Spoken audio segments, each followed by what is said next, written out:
Hey guys, welcome to another episode of BareltAl the podcast. Bear it all. Oh, we're singers today with your girl Jay And B. Day and Liz. We're here. Thank you guys so much for tuning in. We got a lot of views and a lot of comments, so really helps us out a lot. So today we're going to be talking about attachment styles. I feel like in anything we do in life, this is just, relative. Any relationships that we build with people, I think if we know our attachment style, it will probably help us, navigate through some of these issues. Absolutely. Yeah, you know what I mean? Because they start early on. Right. Do you guys know what attachment style you are? You know how we talk about like the love languages, all the above? Yeah. I feel like I'm all the above. I know that's probably A little bit of- not a little bit of it's yeah. probably, but I think with different people. I was going to say different relationships. Yeah. I see myself as different Yeah. ways sometimes. or But a I little definitely, more. at times, sometimes I'm a little less confident. So I don't know. Is it possible to be Okay. all of them? Well, how about I this? don't How know. about read them out? How about we say which ones they are? Okay, so let's we have go. the secure attachment, avoidant attachment, anxious, and disorganized. All right, so based off of that, Based off I don't know. All right, so let's just dive into Yeah, it. tell me what it's about. All Tell me what it's about. right, so Give a the secure description. attachment, people with secure attachments have low anxiety and avoidance of intimacy. Not I. We know that. And have a positive view on themselves and others. Definitely They not usually had loving and supportive caregivers and feel comfortable being open and vulnerable with others. I have like the Everything bottom except part. for the intimacy. Yeah. Right, the Mhm. intimacy Me too. part. That's what I was going to say. But low anxiety and all, like, the last part after the intimacy part, I'm definitely all that. Okay, so you're Having that. supportive We need to and find all out of which that. attachment style you are with intimacy, high intimacy. But is there one that is right? Yeah, let's find out. Let's read them all because so- maybe there's a little bit. So the next one is avoidant. That sound like People me. with, I was going to say something, me too, a little bit. All right, so people with avoidant attachments avoid feelings, emotional closeness, and intimacy. They feel, but we said intimacy, not sex. Okay. They may have a negative view of themselves and their relationships and may have difficulty forming close attachments. Definitely not me. No. Nope. No. Not me. I mean, So what you hesitant? So what part of you feels like? Because I could say there are certain situations that I avoid. Yeah. You know. I think for me, like, if I attach myself to a person, then I'm more susceptible of getting hurt, or so I'm guarded. So it's like a coping mechanism. I avoid what I don't want to deal with. You know, but that's where I think that once you're done reading all four, we can tap into it. But I feel like that also just may be boundaries, right? Exactly. So I agree. more. Yeah. So keep reading because I'm like really trying to. So, because you're like, damn, I'm that. I want to know. All right. So anxious attachment, also known as preoccupied attachment. People with anxious attachments crave relationships, intimacy, and love. They may have difficulty feeling secure in relationships and may cling to caregivers or become inconsolable when a caregiver leaves. I'm definitely not this one. Not me. Nope. I don't know. Just keep reading. Okay. All right. So we have disorganized attachment. People with disorganized attachments may have a mix of anxious and avoidant behaviors.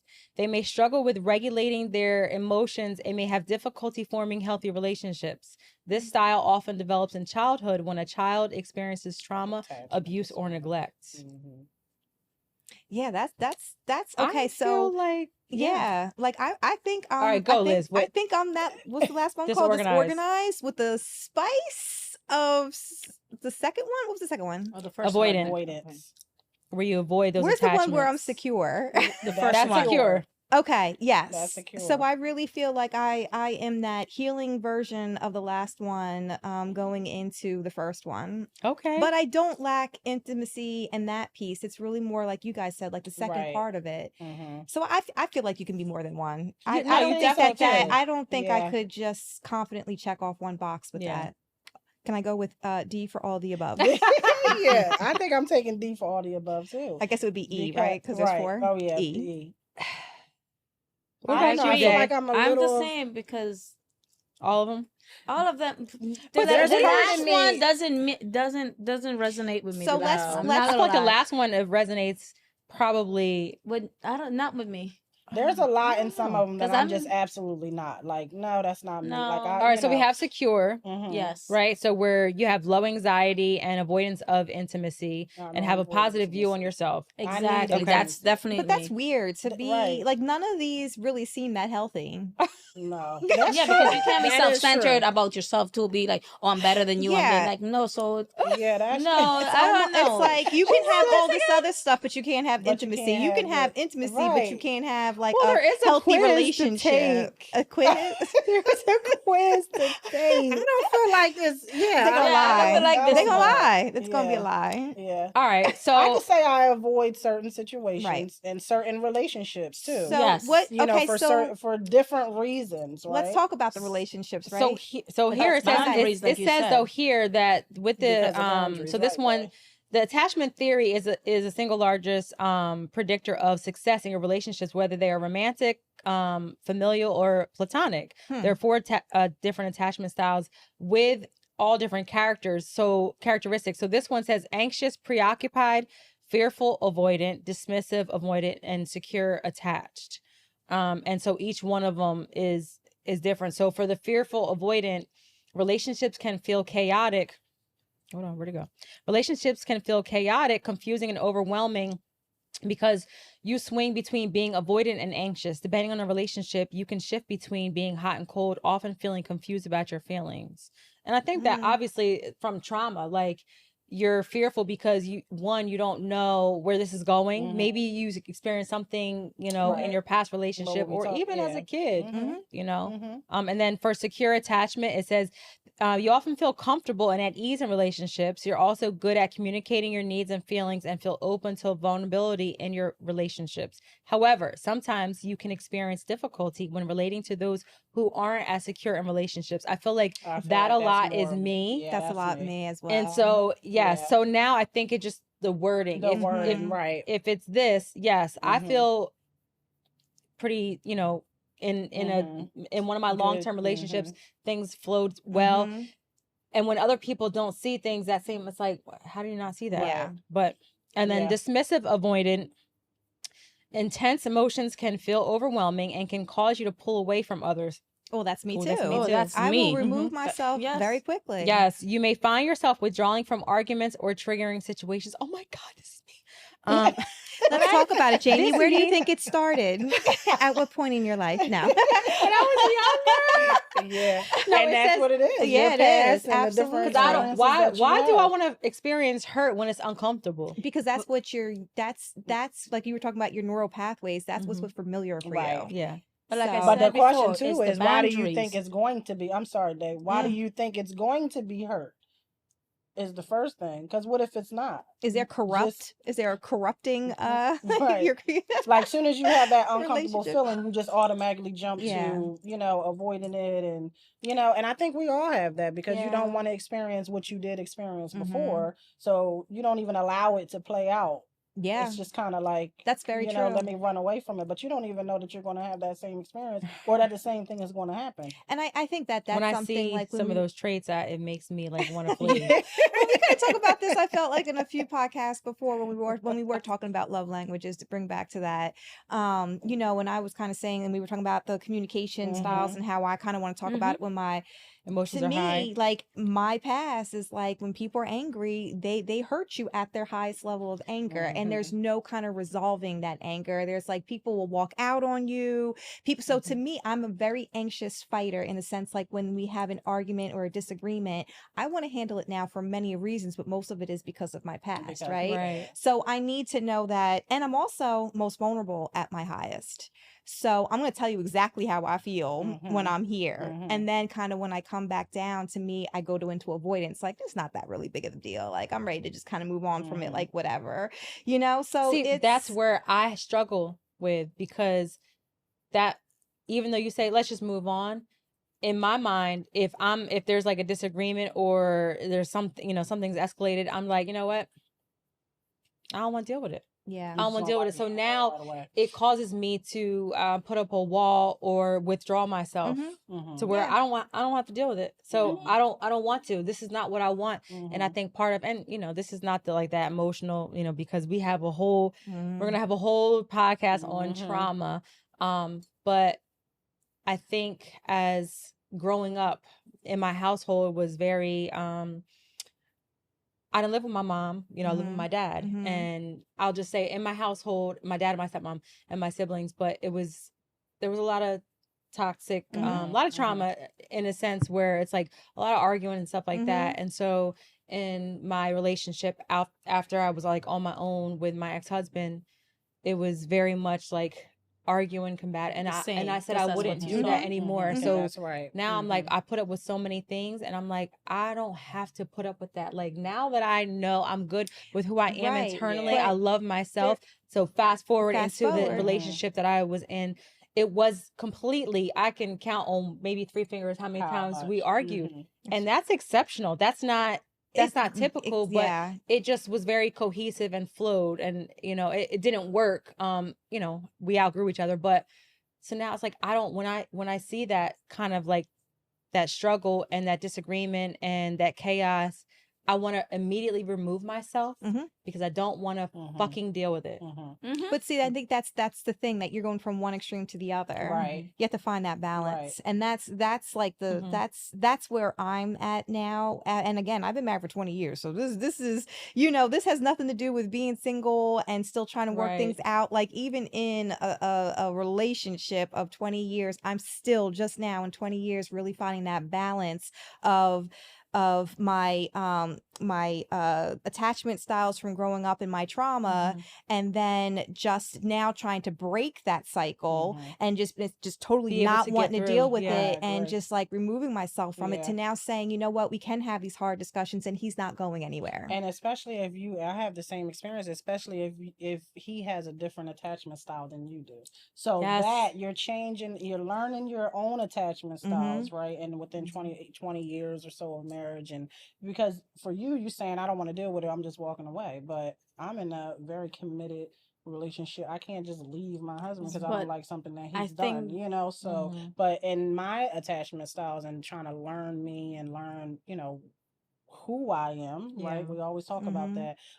He may be going through that same thing and figuring that out, and we may clash in ways, right? So you can't say, well, I'm not going to walk. I'm going to. But at what point away. is it? What do you? At what point do you like fight to? I guess now it's harder for maybe you guys to understand that now, being as though you guys been in long relationships, but now being, Dejan, I'm sure I was just gonna being chime single in and trying to navigate, meet people and see what works and what doesn't work.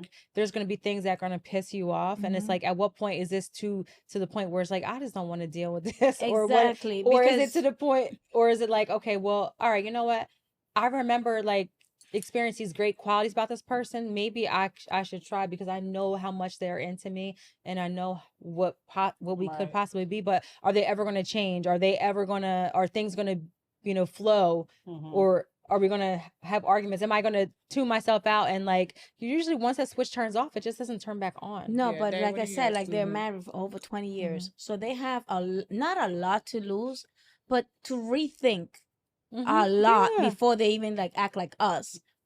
They honestly, no, true. If I was married still, I'll be like, Dejana, shut up. Stay in your little corner. It's gonna pass. You're gonna come back and you're gonna still be married. That's what I'm saying. Me looking at me, sometimes I look at my younger self like, I should have never done that. I should have never done that. Right, yeah. I should have stayed married. I should have, because I'm letting things a lot of slide. But it's because you don't want to lose that connection with that person. Right. I feel like me and you, if I'm arguing, we don't mind. Like, you know what? On to the next. This is gonna be again the same thing. Well, I think, and then it has to do a lot with the family. They're in a family. It's a lot to lose. It is, but we started out where you guys are, so there was something that within my relationship that I said, I'm going to look over flaws. I'm going to ride this out. That switch, that like, I'm done. You know, I honestly, it probably took a good 6-7 years before I truly believed that he was not going anywhere off of a little disagreement. So you Like, felt okay. I So you felt felt like almost every like that fight abandonment. was going to be a The end of divorce. you, Like it was the Mm. end. Like, you know, So it is and true what they said, that 7-year age thing. Yeah, You know, the first I 7 don't- years, yeah, you're like, I really, and my, you know, I don't know if my- I'm gonna make it. I don't know if I'm gonna make it. But after you pass that 7 year, like, Yeah. he ain't going nowhere. Well, my yeah, thought is for that sure. my thought has never been that somebody's gonna leave me. That's never been. Yeah, no, I That's felt my thought is, can I deal with this? I you know, I feel like I want to be physically attracted to the person that I'm with. And I know it sounds very like minor, but to me it's not. Like I need to be physically attracted to you. I need to be able to look at you and just like, you know, and I feel like if I don't have that, then it's over. But he could say the same thing, Jamie. That's what I'm saying. Over the years. No, over the years. We gain weight, we lose weight, we do this, we do that. So you can't just by physical. I understand. I get that. I understand. See, for me, it's not know. about physical. Like I said prior to the other ones, you have to be intelligent. I gotta keep a conversation with you. I need to. If we can't, even by arguing, argue back with me. Say something smart. So I think But that see- you also kind of have avoidance as well then. Oh, I I where was do. it's going to speak just- on avoidance because you mentioned something when you said, like, when you were talking about us, you were saying you sat in your little corner and you just don't say anything. But for me, so that's where, you know, it has changed because the younger me, I was digging on everything. Like, you know, we need to talk about this. And, Right, you know, yeah. and it turns into this and this and this and that. And then as you got older, just some of the experiences that you've had or, you know, that changed where I started to avoid certain situations because it was like, I don't want the outcome of that. I don't feel like dealing with this, you know, I don't feel like dealing with it. So I'm not going to say anything. But that also is not healthy, I feel like, you know, because then you're losing yourself in a way, or when something does happen, you know, you're blowing up, you avoided it and whatever. Yes, but not that I feel like I'm going to lose the person if I address it, but just, you know, what that outcome is going to be when I do address it. In my case, I used to say, because I used to date older men, 15 years older than me, because I have older kids. So I thought that's what the best you were route. supposed to do. What's Just supposed be quiet. to do? Just be quiet because they're actually more experienced. They got 15 years on me, 10 years. So that already, like, they're lived already 10, 15 years more than But then have. are you happy when you were constantly quiet and not speaking? I was about happy how because that's the whole thing. I thought I was happy, and I was happy. I know I was happy with my marriage. It's when I start opening my mouth and not being so submissive and saying what I thought was wrong, because when I turned 33, 34, I was like, okay, this is not what I want. Not about the marriage. It's like I should not give in so much. Like you shouldn't insult me. You shouldn't. There's things like she said, trauma. I was like, I don't know, but maybe because he's older than me, maybe. Because you start to change, you start to experience things, you evolve, you see what you don't like and but what you it do doesn't like. matter because men around my age that I'm trying to date are the same thing. So it doesn't matter what age men are or women are. I think it's something that it's not clicking, or maybe just because when I was younger, I didn't say anything. Now I'm too outspoken, so I went from reverse. I definitely think it's a balance. It's always about a balance. I don't think there's anything wrong with one way or the other. I think it's if it's done too much. Like if it's just overly casted over the relationship, you know. That's true. So I don't know. I mean, obviously no one's perfect, and you know, none of us are, whatnot, but I definitely feel like you guys, when you guys find the person that you are willing to allow to make those type of mistakes and you're willing to give second chances to, that's the one. Like that's the one. Like, because there's never going to be a relationship that doesn't have it. Or when you don't have that feeling so quickly that I'm just done and I don't want to try. Like there's going to come a person, there's going to come a time when there's a person in your life where you're like, you know what? It gives you that feeling of an old like past situation or experience, but you're like, you know what, let me try to rock this out. Let me see where this is going to go. Like you're willing to take that chance or take that risk. I think that's what I'm experiencing now. Trying, just it's like a person's not going to always do what you want them to do. They're not and always you're not going to always do what they want either, right? Right.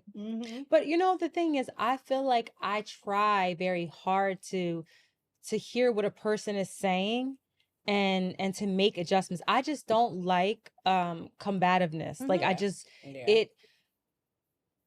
I'd rather you I know this is bad. I'd rather you cheat on me than to like argue or like go back and forth. It literally sends me to a whole other place where it's like I am completely shut off. Yeah, and that's because of your past and experience. Yeah, I can. But again, these men coming into these relationships, they also have trauma and they also have past relationship experiences and where a person's from and where they're from and their environment and their educate, like all these things create, how we communicate, right?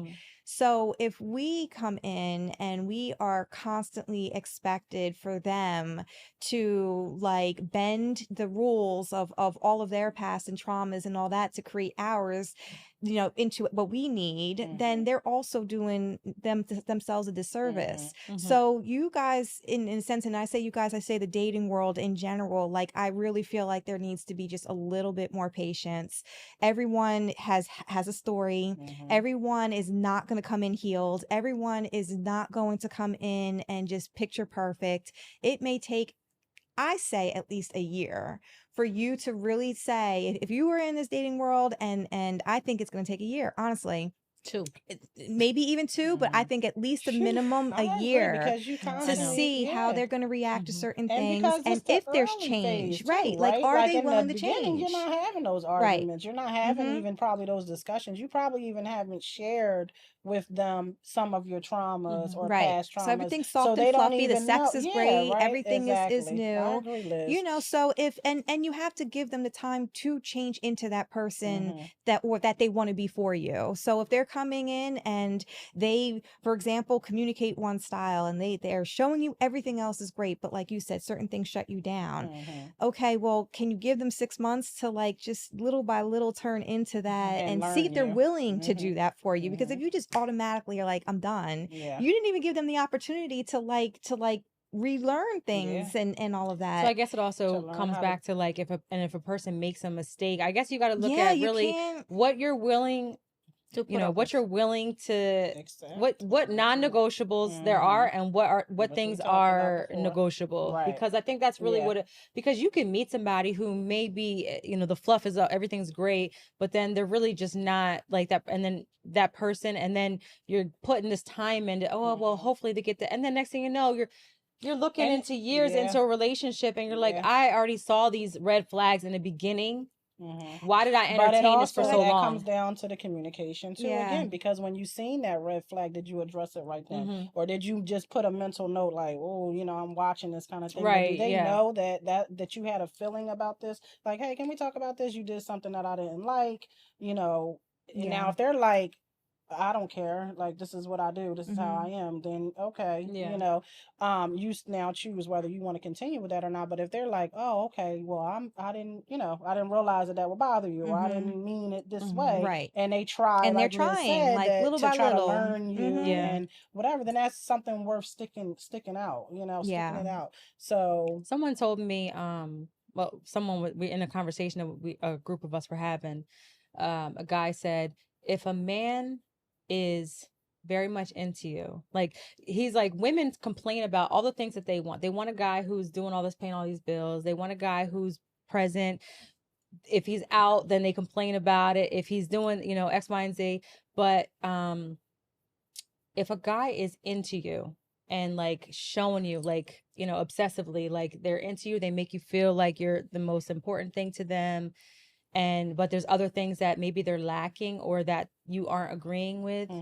That's a person that you want to stick it out with, as opposed to the guy who he might do all these other things, but he's not as like, you know, In tune to quality time with you and spending, because that's a guy who's, you know, might have one foot out the door, mentally. I think it's all a risk. And I think that, I mean, really, seriously, I think it's all a risk. And, you know, I think that you know, it's been a big thing about these upfront red flags. But I don't know. I mean, I guess I'm a little old school with it. Like, I think the red flags are important to see. And I think that, you know, being intelligent and realizing that real serious red flags versus just a person who may be a little bit tarnished is two completely different things. And you mentioned that you know, it's not just because it's not just, you know, men. Like, we Right, also have red flags that are it's a turn off, you know, and we don't even realize it sometimes, like, well, this is who I am and how I've always been, kind of thing. But that might be for the person that is really your one. That might be a real turn and all off these for these him, attachment you know? these attachment styles can be a red flag for people, you know. And you know, when we read overly them, clingy, or maybe they're not touchy enough, and it's like, understand why a person is that way. To understand why. But again, it goes back to understanding. You may not agree with somebody, you may not agree with how this person is or what their thought process is, and that's fine. However, you have to understand it, and you just have to accept it. Like, you have to accept what they're thinking, because it's not that they're wrong and their feelings aren't wrong. No, their feelings are not you wrong. have to but then you guys got to come to a common ground. Like, listen, this is, when you do this is how it makes me feel. Right. So I don't like it. But like, even if you tell them that, they're gonna be like dismissive sometimes too. That's what we were talking about, the avoidance style. So if that's not something that you can deal with, then, you know, like, I got to walk away with it. But I still feel like people need to give just a little bit more time. I mean, 6 months is like we were saying, that's all the fun stuff.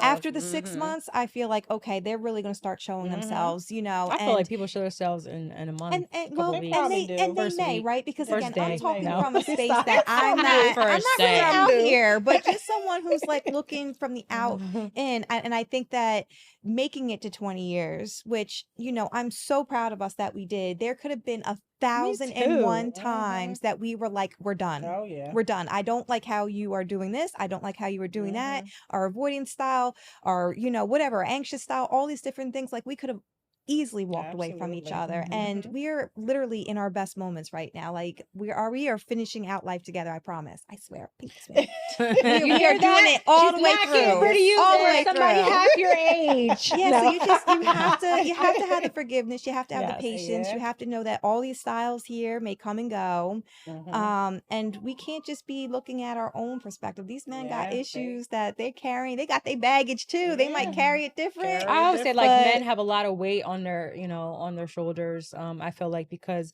it is a lot to have to try to be the man, what society, you know, they're supposed to be like the leaders of the world, you know. And houses are different now. How men are being raised, and it's different now. Yeah, that's true. All right, well, so I guess it's safe to say that we don't really know what attachment style. All of the above.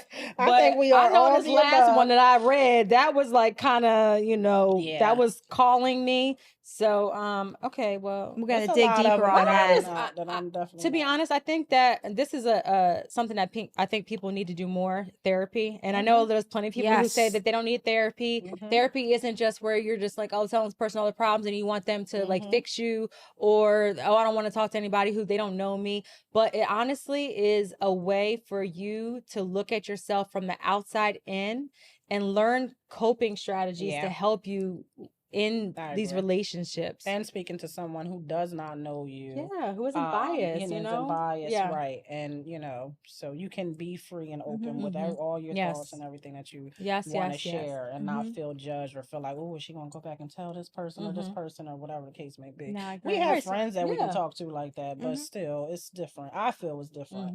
I feel it's different. Take that quiz, y'all. The attachment style. I don't know. See who you are. Exactly. And see, honestly, I feel like, see who you gonna make me more confused. Really. Right. See what you can learn about yourselves, and maybe you might, you know, understand a little bit why you know, respond the way you respond. And try to get some therapy. Okay. Some therapy. Absolutely. All right, guys. Well, a nice quickie on a yes. what day is it? A Tuesday? On a Tuesday. All right, guys. All right, Thank you for Thank you. tuning in. Like, subscribe, comment, share. Yes. Mhm. Yes, yes, and yes. DM. Yes. Peace. Bye. Love you guys. Okay.